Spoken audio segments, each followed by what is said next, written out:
It's been a gradual process and continues to be a gradual process. You could say that I had a longing for freedom all my life since I came from a very difficult childhood. But I, in a sense, prepared the ground by immersing myself into a spiritual, psychological group called the Diamond Approach when I lived in Colorado. And that was about a 7-year process.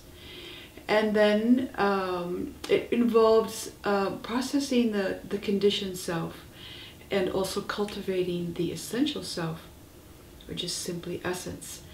And then through relationship, I moved to California.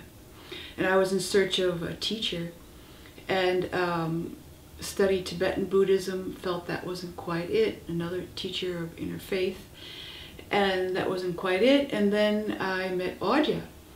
It's a very direct approach. And during that period, I was going through a divorce. I had a 9-year-old daughter, and were very challenging times. So there was a real readiness to break through. And I went on 2 silent retreats back to back. One was a meditation yoga retreat.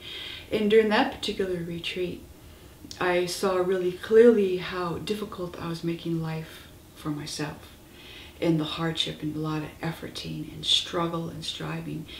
And like the rocks were actually speaking to me at that time, and there was like a cosmic experience where the joke was on me and everything that I was seeking was right here.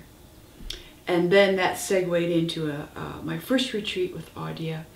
And back in the day, it was small and intimate. And during that retreat, it was clearly a deep surrender and radical acceptance into life as it is, meaning I was willing to be there with the suffering, to accept the difficulties, the trauma, and yet the beauty and the joy and the unconditional love that was really holding and embracing all the difficulty I was experiencing. And so it continues to be a dying process, and through that dying process giving birth to this, what I would call the essential true self.